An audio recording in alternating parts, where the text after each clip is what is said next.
үзэгчтэй хуульчдын цаг нэвтрүүлгийн шинэ дугаар үзэж та бүхэнд хүрч байна. Тэгэхээр нэвтрүүлэг 7 хоног бүрийн нэм гарагт 18 цагаас CTV HD телевизээс хүрэх байгаа. Тэгэхээр үзэж та бүхэн бидэнтэй холбогдох санал хүсэлт мөн асуултаа ETV, Space HD гэсэн фэйж хаягийн хандсанараа за мөн Монголын хуульчдын холбоонд бас өөрийнхөө санал хүсэлт гомдлоо асуултаа ирүүлэх бүрэн боломжтой гэдгийг хэлье. Ажил олгогч болон ажилтны хооронд за хөдөлмөрийн эрх зүйн талаар бас маш олон асуудлууд гардаг ба. За яг өнөөдөр энэ сэдв байх болно. Хуульчдын цаг нэвтрүүлэг танд хүрч байна. За өнөөдрийнхөө зочныг танилцуулъя. За Монголын хуульчдын холбооны гишүүн, за Монгол Улсын их сургуулийн дэд профессор, хууль зүйн ухааны доктор Болормаа өнөөдрийн зочноор хүрэлцэн ирсэн байна. За танд энэ өдрийн мэндийг хүргэе. За баярлалаа, танд бас өдрийн мэнд хүргэе. Тэгэхээр яг энэ хөдөлмөрийн эрх зүйтэй холбоотой маш олон асуудлууд бол иргэн болоод ажил олгогчдын зүгээс гардаг байгаа л да. Тэгэхээр эхний асуултыг би энэ асуултаас эхлэе гэж бодож байна. Ер нь бол энэ бодит яг иргэнд тохиолдсон явдал байгаа. Тэгэхээр энэ иргэнд бол яг ажил олгогч нь бол тухайн компанийн хувьд бол бүтцийн өөрчлөлт хийсэн байна л да.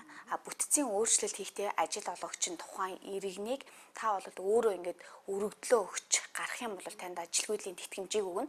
Хэрвээ өөрөө өргөдлөө өгөөгүй бол танд ажилгүйдлийн тэтгэмж олдохгүй гэсэн ийм хэлбэр дэг бол тавьсан байгаа. Тэгэхээр яг энэ тохиолдолд яах ёстой вэ? Хэрвээ тухайн иргэн одоо өргөдлөө бичээд өгчвөл ажилгүйдлийн тэтгэмж олдохгүй байж магадгүй эсвэл үнэхээр одоо олдох юм болов гэсэн юм эргэлзээ бас яваад байгаа юм байна л да. Та үүнд бас хариулт өгөх. За яг саяны энэ иргэнээс ирсэн асуулт бол байгууллага дээр хийгддэг бүтцийн өөрчлөлт гэдэг агуулгын хүрээнд байна. Тэгэхээр хөдөлмөрийн тухай хуулиар яхах аргагүй ажил олгогчийн санаачлагаар хөдөлмөрийн гэрээ цуслах үндэслэлд бүтцийн өөрчлөлтөөр гэрээ цуслах үндэслэл хамаардаг. Гэхдээ яг энэ иргэний асууж байгаа асуултанд уг нь бол байгууллага бүтцийн өөрчлөлт хийх гэж байгаа боловч ажилтныг өргөдлөө өгөө тэгвэл тэтгэмж өгнө гэсэн байдлаар хандсан байна. Тэгэхээр хууль зааснаар бүтцийн өөрчлөлтөөр гэрээ цуслаж байгаа тохиолдолд хөдөлмөрийн тухай хуулийн 42 дугаар зүйл зааснаар ажлаас халагдсны тэтгэмж буюу одоо тэтгэмж бол заавал олгогдох ёстой. Гэтэл бол ажил олгогч нь хууль заасан үндэслэл заасан тэтгэмжийг олохгүйгээр өргөдлөө өгвөл өөрийн санаачлагаар гэрээгээ цуслах юм бол тэтгэмж олно гэж байгаа нь өөрөө хууль зүйн хувьд үндэслэхгүй. Хөдөлмөрийн тухай хуулийн ажлаас халагдсны тэтгэмж олгох үндэслэлд бол ажилтны одоо өөрөө өргөдлөө өгөх юм бол олгоно гэсэн заалт байхгүй л дээ. Тэгэхээр гэрээ цуслах үндэслэл маань өөрөө хууль заасан үндэслэл атал одоо өргөдлөө өгөх гэж байгаа нь өөрөө хууль бус юм аа. Тэгэхээр энэ бол энэ ажилтны хувьд бол нэгэнт байгууллага бүтцийн өөрчлөлт хийх хэрэгцээ үндэслүүлсэн бол мэдээлэл өгөө тушаалаа гаргаад тэтгэмж өгөх ёстой. Харин өргөдөл өгнө гэдэг нь хэний ч шахалж шаардлагагүйгээр ажилтан өөрөө би одоо гэрээгээ туслаад ажилласаа гарья гэдэг байдлаар хэрэгждэг учраас энэ бол өөр үндэслэл байдаг. Одоо бас үүнээс гадна нэг түгээмэл тохиолддог асуудал юу вэ гэхээр нөгөө туршилтын хугацаа гэж нэг юм байгаа юм л да. Тэгээд за нэг иргэн бас нэг компанид мэргэжлийнхаа даваа ажилд орсон. Гэтэл ажилд орсон чинь за туршилтын хугацаа чинь дуусны дараа хөдөлмөрийн гэрээ байгуулнаа. За энэ хугацаанд бол хөдөлмөрийн гэрээ байгуулахгүй байдаг. Гэхээр нөгөө аман яриагаар л одоо хэлцээгээр л энэ хоёрын л асуудал өрнөд байна л да. Энэ тохиолдолд юу яа гэм бэ? Тэгэхээр хөдөлмөрийн тухай хуулийн одоо өчнө төвлөрүүлж байгаа хуулийн 23 дугаар зүйл хөдөлмөрийн гэрээний хугацааны талаар зохицуулж өгсөн байгаа. Тэгэхээр юуны өмнө байнгын ажлын байранд хөдөлмөрийн гэрээг хугацаагүй байгуулдаг. Гэхдээ хугацаатай байгуулж болох үндэслэлүүдийг бас хууль заасан. Үүний нэг хэлбэр нь бол туршилтын буюу одоо шинээр ажилд орж байгаа ажилтнанд дагалдан буюу туршилтын хугацаагаар, сургалтын хугацаагаар энэ нь бол 6 сар хүртэл байна гэж байгаа. Тэгэхээр туршилтын хугацаагаар ажилтныг авч ажиллуулж болно. Гэхдээ энэ тохиолдолд ажилтныг хөдөлмөрийн гэрээгүй ажиллуулна гэсэн үг биш. Тэгэхээр хөдөлмөрийн гэрээгээ яг л одоо ажилтан гэдэг статустаагаар байгуулад гэрээний хугацааны хувьд л энэ 6 сар хүртэл байна гэсэн үг. Түүнээс биш туршилтын хугацаагаар ажилтнаа хөдөлмөрийн гэрээг байгуулахгүй гэсэн ойлголт биш юм аа. Туршилтын хугацаанд ажиллахдаа бас огт хөдөлмөрийн хөлс өгөхгүйгээр ажилладаг тохиолдол маш их байгаа шүү дээ. За ер нь бол энэ төрийн бус байгууллагууд за тэр дундаа нөгөө хувийн компаниудад энэ маш их гардаг. Би нэг жишээ сайн мэдх юм л да. Яг нөгөө цайны газруудад ихэвчлэн бас нөгөө туршилтын журмаар гэдэг ч юм уу ийм залуу охтуудыг за мөн оюутан сурагчдыг маш ихээр ажилладаг. За тэгэнгүүтээ та тэнцэхгүй нэ одоо явж болно өссөн газараа яваа гэдэг ч юм ийм асуудлаас гарч ирсэн л та. Тэгэхээр туршилтын хугацаагаар ажиллаж байгаа тохиолдолд цалин үнс олохгүй байна гэдэг нь өөрөө хууль бусалтай. Яагаад тэгэхээр нэг хөдөлмөрийн эрх зүйн харилцаа үүсээд хөдөлмөрийн гэрээ байгуулад ажиллаж байгаа тохиолдолд хамгийн бага нь хөдөлмөрийн үнсний доод хэмжээнээс доогуур цалин авах ёсгүй. Ажил олгогчоос цалин заавал олох ёстой.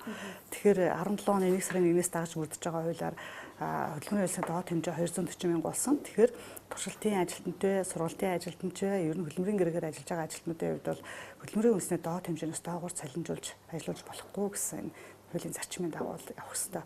Цалин хөлс олохгүй байгаа нь өөрөө хууль бус. Тийм хууль зүйн үндэслэхгүй. Ажил олгогчоос одоо жишээ нь удаатаар нөгөө ажил тасалсан одоо цахилгын шийтгэл оногдуулсан гэдэг ч юм уу иймэрхүү ийм за тухайн ажилтнаа арга хэмжээнүүдийг бол авсан байгаа. Тэгтэл ийм бүхэн нь ажлаас халагдах одоо шалтгаан нөхцөл болсон. Тийм болохоор таныг бол ажлаас чөлөөллөө гэсэн юм мэдээдэд бол хүмүүст их хэрдэг юм л дээ. Тэгэхээр энэ тохиолдолд ер нь хэр зөв бэ? Энэ зохицуулалт нь өөрөө яг тэр цахилгын шийтгэл болоод тэр ажил тасалсан гэдэг тэр юунууд нь ажлаас чөлөөлөгдөх үндэслэл нь болж чаддаг уу?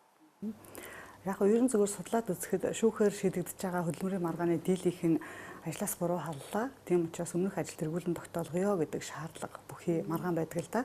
Тэгэхээр энэ дээр ялангуяа хөдөлмөрийн тухай хуулийн 40-р зүйлийн 41-ийн 4-т заасан сахилгын зөрчлийн улмаас одоо гэрээг туслах ажлаас салах гэдэг байдал бол маш гардаг. Тэгээ энэ дээр саяны асуултанд байгаачлан удаа дараа ажлаас одоо тийм зөрчил гаргасан, ажлаас одоо тасалсан, хоцорсон гэдэг агуулга бас гарч ирдэг. Тэгээд мөн хуулийн дээр сахилгын зөрчилтэй холбоотой буюу хөдөлмөрийн тухай хуулийн 40-р зүйлийн 41-ийн 4-т давтан зөрчил гаргасан, эсвэл хөдөлмөрийн гэрээнд тухайлан заасан ноцтой зөрчил гаргасан гэдэг хоёр агуулга байдаг. Тэгэхээр энэ дээр давтан гэдэг бол хоёр түүнээс дээш зөрчил, хэрвээ ноцтой гэвэл гэрээнд нь тухайлан заасан ноцтой зөрчлийг гаргасан гэж байгаа.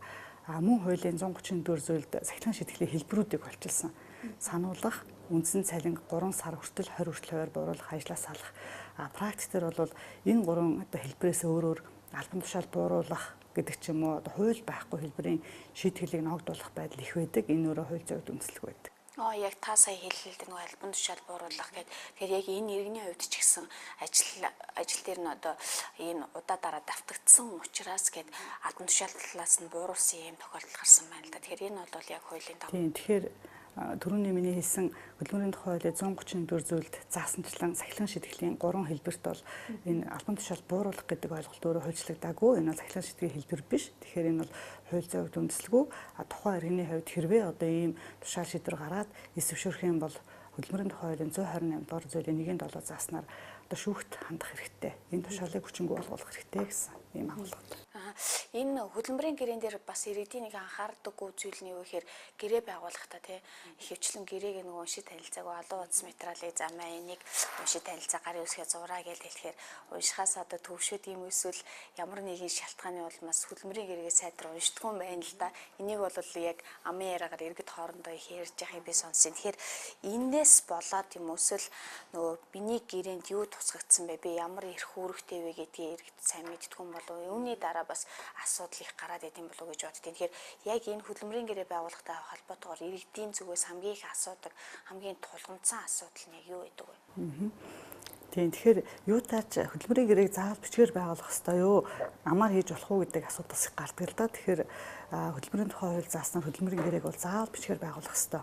Ингэснээр нөгөө ажилтан маань би ямар ажил үүрэг хийх үү, цалин хөлсөд байх уу, ямар тохиолдолд ямар зөрчил гаргасан тохиолдолд гэрээг цуслах уу гэдэг ч юм уу тухайн гэрээнийхээ нөхцөлийг өөрөө сайн ойлгоно гэсэн үг шүү дээ.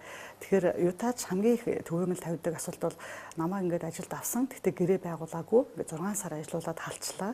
Тэгэхээр ингээд амаар байгуулсан учраас одоо чамтай гэрээгүй учраас альва асуудал үүсэхгүй ч гэдэг юм уу энэ их нийтлэг гардаг. Тэгэхээр юутаач нэгдүгürt гэрээг бол бичгээр байх хэвээр байгуулах хэвээр гэдэг ойлголт. Хоёрдугаарт хөдөлмөрийн тухай хуульд хөдөлмөрийн гэрээнд заавал тусгах хэвээр 4 гол нөхцөлийг хуульчилсан байдаг.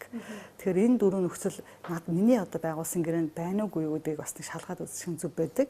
Юутаач иргэдэд энгийн байдлаар тайлбарлах юм бол одоо хийх ажил үүрэг, ажлын байрны тодорхойлолтод заасан ажил үүрэг би яг юу хийх ёстой вэ гэдэг юм байх ёстой. Ажлын байр албан тушаалын нэр байх ёстой, цалингийн хэмжээ байх ёстой. Ямар нөхцөлд хөдөлмөрийн хэвийн нөхцөл үү, хэвийн бус уу гэдэг. Энэ 4 нөхцөл бол тухайн одоо ажилтны гэрээнд заавал байх ёстой. Дээрээс нь мэдээж гэрээний хугацаа, гэрээ цуслах үндэслэл, одоо ажил амралтын цагийн зохицуулалт гэх мэтлэн нөхцлүүд байдаг л да.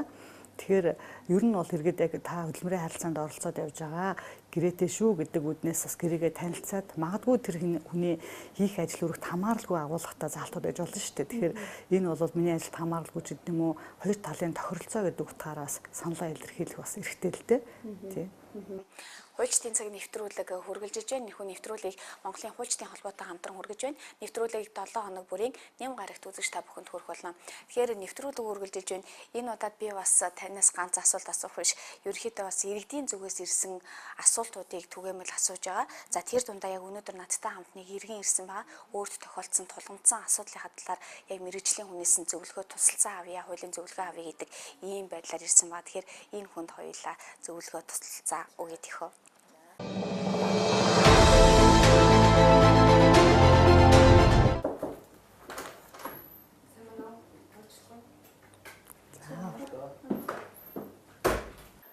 байна уу? Сайн байна уу? Надад нэг юм асуудал тулгараад байгаа маа. Тэгээд танаас зөвлөгөө авах гэсэн юм болохоо. За. Манай компани 2 сарын 10-наас хойш сул зогсолттой байгаа.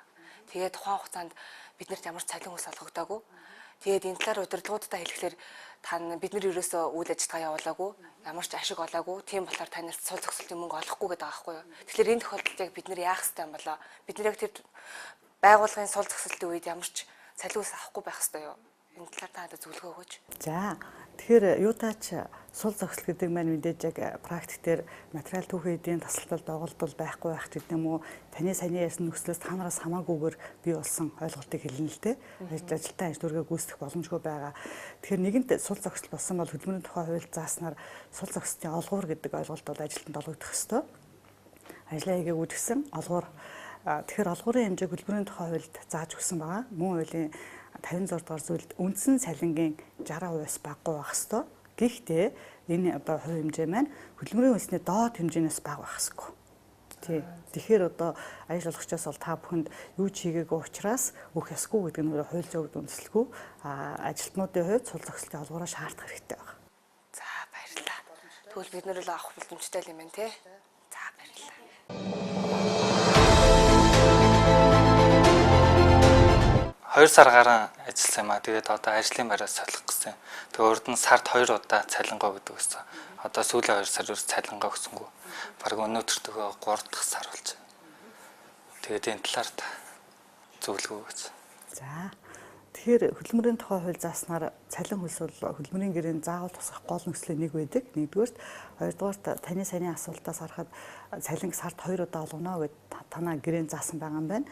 Тэгэхээр тухайн заасан хугацаанд бол ажил олгогчоос өгөх ёстой болдоо хөдөлмөрийн хуулийнхаа цалин хөлс олгох хэлбэрийн хувьд гэсэн зарчмын хувьд гэсэн хийсэн ажилтнанд тохирсон цалин хөлс олгох ёстой. Ажил олгогчийн үүрэг. Тэгэхээр нэгэнт ажил олгогч гэрээгээр хүлээсэн үүргээ биелүүлээгүй бол хөдөлмөрийн тухай хуулийн 144 зүйлийн 3 гэдэг заалтад заасан байгаа.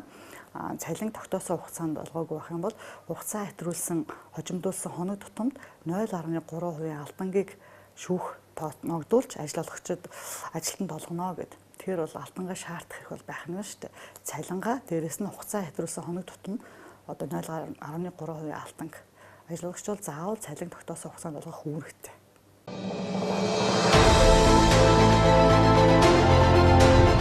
Нэвтрүүлэг үргэлжилж байна. Тэгэхээр саяны иргэний жишээнээр татилда ерөнхийдөө бол сүүлийн үед аж ахуйн нэгж балбан байгууллагууд энэ эдийн засгийн хямралтай холбоотойгоор нэлээдгүй цалингийн маргаан асуудал маш их гарч ийн л та. Тэгэхээр яг үүн дээр яг юуг анхаарах хэрэгтэй юм бэ? За тухайн иргэн болоод ажилтналтан одоо ажил олгогч хоёрын зүгээс ийм маргаан болоод цөөнгөө гараад байна л та тийм. За магадгүй сая бол 2 сар гарan гэж байна. 3 сар 6 сар хүртэл цалингаа тавиагүй аж ахуйн нэгж байгууллагууд ч бас байгаад байна л та. Тэгэхээр ажилтнанд бол цалин үнсийг хийснээр цагаар бусад хэлбэрээр хийсэн үр дүнд нь тохирсон цалин олох ёстой. Энэ бол хөдөлмөрийн хууль заасан. Нөгөө талаар ажил олгогчийн үүрэг ажилтны бас цалингаа авах хэрэгтэй. Ажил олгогчийн эрх үүрэгт ажилтнанд нь хамаардаг. Мөн дурсамжлан хөдөлмөрийн гэрээнд тусгадаг 4 гол хүслийн нэг цалин үнс гэдэг юм байна. Мөн дээрээс нь цалинтай холбоотойгоор өмнөх асуултуудад бас гарч ирсэн. Хөдөлмөрийн гэрээгээр ажиллаж байгаа ажилтны хувьд бол хөдөлмөрийн үнсний доод хэмжээнээс доогуур цалинжих ёсгүй. Энэ бол хоёр талын тохиролцоогоор хийж байгаа. Гэхдээ баталгаад үлсэн хөдөлмөрийн үнсний доод хэмжээ. Тэгэхээр нэгэнт одоо тохирсон гэрээнд заавал тусгацсан байгаа гол нөхцөл болж байгаа хуулиар баталгаажсан хэмжээ нь цалинг бол ажил олгогч хүүрэгтэй л дээ. Хэрвээ өгөхгүй байх юм бол төрөж иргэний асуусанчлан хугацаа хэтрүүлсэн хоног тутамд алданг тооцоод шүүхээс ажилтнанд ногдуулна гэж байгаа. Тэгэхээр энэ тохиолдолд бас маргааны харьяаллын үед бас зарим тохиолдолд хөдөлмөрийн улсын байцаагчид ингээ хандсан байдаг, зарим тохиолдолд шүүхэд хандсан байдаг. Тэгэхээр яг одоо хүчин төгөлдрүүлж байгаа хөдөлмөрийн тухай хуульд бол 128 дугаар зүйлд шүүх хянах шийдвэрлэх хөдөлмөрийн маргааны төрлүүдийг хуульчилсан. А яг энэ маргааны төрөл бол хэдийгээр одоо цалин өгөхгүй бол шүүхэр шийдвэрлэх маргаанд хариалахгүй байгаа гэсэн өөрөө бас шүүх шийдвэд явж байгаа. А зөвхөн шинжилсэн хариулгын төсөлтийн маань бас орхон зөв юм а гэдэг маань одоо практикээр одоо хэргийг шийддэг шүүгч нараас шүүгч нартай хийсэн ярилцлага судалгаагаар бас харагддаг. Харьяаллын хувьд бол тэгэхээр ер нь бол эрхээ зөрчигдсөн тохиолдолд шүүхт хандах эрх бол нээлттэй байна. Ер нь яг анзаараад хат энэ хөдөлмөрийн гэрээтэй холбоотойгоор энэ ажил олгогч болоод за тухайн ажилтан хоёрын хооронд маш ингээд олон зохицуулалтыг тусгасан байдаг шээ. За ажлын цаг чинь хэдэн цаг байна. За таны хөдөлмөрийн хөөс хэдэн цаг байна гэх. Гэтэл яг одоо нөгөө бодит ажил өөрийгөө гүйцэтгэхэд ирэхээр илүү цагаар ажилдаг. За эсвэл нөгөө олон хүний ажлыг 2-3 хүний ажлыг давхар хийдэг ч юм уу те. Иймэрхүү асуудлууд зохицуулагдаагүй зүйлүүд гарч ирээд байдаг л та. Тэгэхээр энэ бүхнийг хэрвээ ажил олгогч одоо зөрчөөд тухайн хүнээс илүү их зүйлийг шаардаад байвал яах вэ? Энэ зохицуултыг яаж зохицуулах юм? Тэгсэрнээсээ би шаардах гэхээр миний дарга байгаад байдаг тийм. Тэгэхээр энэ тохиолдолд яах ёстой? Тийм. Тэгэхээр саяны асуултанд бол нэг хоёр агуулга гарч ирж байна. Нэг нь илүү цагаар ажиллавал яах вэ гэдэг. Тэгэхээр хөдөлмөрийн тухай хуулиар ажлын цагийг бол зохицуулж өгсөн баг. Ажилтан өдөрт 8 хүртэл 7 хоног 40 хүртэл гэдэг. Тэгэхээр өөрөөр хэлбэл ажлын цагийн үргэлжлэлийг зохицуулаад өгсөн байна шүү дээ. Тэгэхээр илүү цагийн хөлсийг илүү дээрх зааснаас илүү цаг ажилласан тохиолдолд хууль заасаар нэг бол нөхөн амраана, нэг бол илүү цагийн хөлсийг 1.5 дахин эсвэл нийтээр амрах баярын өдөр ажиллуулад нөхөж амруулаг бол 2 дахин гэсэн юм хувь хэмжээ байгаа. Тэгэхээр нэгэнт ажилтан илүү цаг ажилласан бол бас илүү цагийн хөлсийг ажиллуулагч олох үүрэгтэй. Ажилтан бас шаардах хэрэгтэй л дээ. Тэгээ харамсалтай нь практик дээр бол илүү цагийн асуудлыг бол тэр болгоо иргэд мэддэггүй, практик дээр байгууллагууд гэсэн бас их сонирхолгүй байгааддаг. Энэ маань өөрөө бас ажил амралтын цагийн дэглэм горим гэдэг маань бас өөрөө тухайн ажилтны чөлөөтэй байх хугацаа, ажлын гүйцэтгэл илэрхийлэх хугацаа шүү дээ. Бас амралтын цаг гэдэг ойлголт бас хаана байгаад байгаа. Тэгэхээр хууль заасан хувь хэмжээ бол хуульчлагдсан байдаг. Илүү цагийн үлс гэдэг юм бол тэр нь ажлын цагтаа уялдаад гарч ирж байгаа. Магадгүй 7 хоног 40 хүртэл 42 цаг ажилласан бол 2 цаг илүү цагийн үлс авах ёстой. Нэг бол нөхөж амраана, нэг бол авах ёстой гэдэг ойлголт байгаа хуулиар. Өөрт нь хамаараагүй хийх ёсгүй ажлыг даалгачаад эргээд гүйцэтгэл шаардна гэдэг маань бас түрүүчийн асуултуудад гарч ирсэн. Ажилтан бол яг юу хийх ёстой вэ гэдэг юм маань хөдөлмөрийн гэрээ ажлын байрны тодорхойлолтод заасан ажил үүргээр гарч ирдэг. Би бол яг ийм ажлыг л хийх ёстой гэх. Тэгэхээр зарим тохиолдолд магадгүй өөрт нь хамааралгүй ажлыг өгчөөд хийгээгүй тэгээд ажлаа биелүүлсэнгүй гэдэг маргаан шүүхүүдээр гардаг. Дээргээд нөгөө хариуцлага тооцоо сахилгаан шийтгэл магадгүй бүр цаашлаад гэрээ цуцалдаг. Тэгээ энэ дээр энэ ажилтны ажил үүрэг буюу ажлын байрны тодорхойлолтод бас хамаарах үгүй гэдэг юм чи харахгүй бас хөндөөгдөх ёстой л доо. Магадгүй одоо ажлын байрны тодорхойлолтод заагаагүй ажлыг шаардаад тэрнээсээ хамаараад зөрчил шийтгэл ногдуулсан байх юм бол өөрөө хууль зүйн үнэлэхгүй болох асуудал гарч ирнэ. Тэгэхээр иргэн хүний хувьд бол хөдөлмөрийн гэрээ ажлын байрны тодорхойлолтойгоо маш сайн танилцсан байх хэрэгтэй байдаг. Ажлын байрны тодорхойлолт гэдэг маань яг одоо энэ ажлын байран дээр юу хийх ёстой вэ гэдэг нөгөө ерөнхий тусгай шаардлага хангасан харьяалах гэдэг албан тушаалтан гэдэг явдаг ийм л эдэлтэй.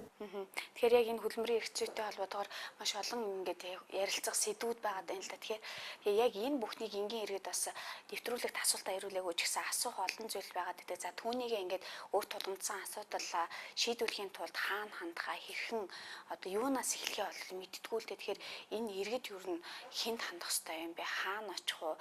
Одоо яг би танаас ингэж өөрийнхөө мэдгүй зүйлийг асууж те иргэний асуултыг асууж хариулт авч байгаачлан яг энэ зөвлөгөө тусламжийг аммаар гэдэг л да. Тэгэхээр энэ энгийн иргэдэд бас хандаж та зөвлөгөө өгөхгүй юу? Тэгэхээр ер нь хөдөлмөрийн эрх зүйн харилцаа маань өөрөө бас хэн бүхэнд хамааралтай. Бусад салбар эрх зүйгөө бодох юм бол нэлээд амьд эрх зүй байдаг. Та үед ч гэсэн өнөөдөр хөдөлмөрийн харилцаанд оролцоод явж байгаа тийм. Энэ утгаараа бас хүний амьдралд нэлээд ойр хэрэглэгддэг гэдэг утгаараа хөдөлмөрийн эрх зүйтэй холбоотой асуулт, хариулт одоо зөвлөгөө шаардсан асуудал маш нийтлэг гардаг. Тэгээд энэ дээр зүгээр яг нийтлэг байдлаар бас хэрэгдэт хэрэгтэй гэдэг үднээс ажилтан хэрвээ ажлаасаа буруу халагдлаа эсвэл өөр ажил буруу шилжүүллээ гэдэг маргаан бол шүүх шийдэж байгаа маргааны дийлэх хөв байдаг.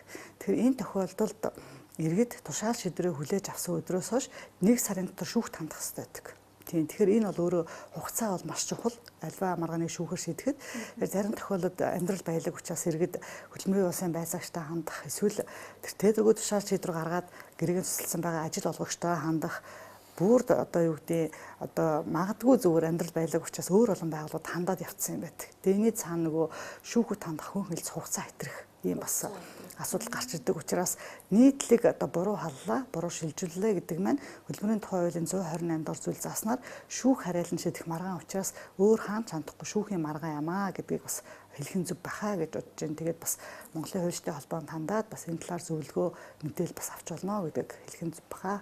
За танд баярлалаа. За баярлалаа. Эрхэм үзэгчтэй хуульчдын цаг нэвтрүүлгийн энэ удаагийн дугаар энэ түрээд өндөрлөж байна. Тэгэхээр бидний дараа 7 хоногт хилцэх сэдв бол банкны эрх зүй гэсэн ийм сэдв байгаа. Үзэгч та бүхэн банкны эрх зүйтэй холбоотой асуулт болон за нэвтрүүлэгтэй холбоотой санал хүсэлт гомдлоо Монголын хуульчдын холбоо болон за мөн ETV, Space, HD гэсэн пэйж хаягийн хандсанаар ирүүлэх боломжтой. За өнөөдөр манай зочин Монголын хуульчдын холбооны гишүүн, за Монгол Улсын их сургуулийн хууль зүйн сургуулийн дэд профессор Болормоо оролцлоо. Танд маш их баярлалаа. За баярлалаа. За баярлалаа.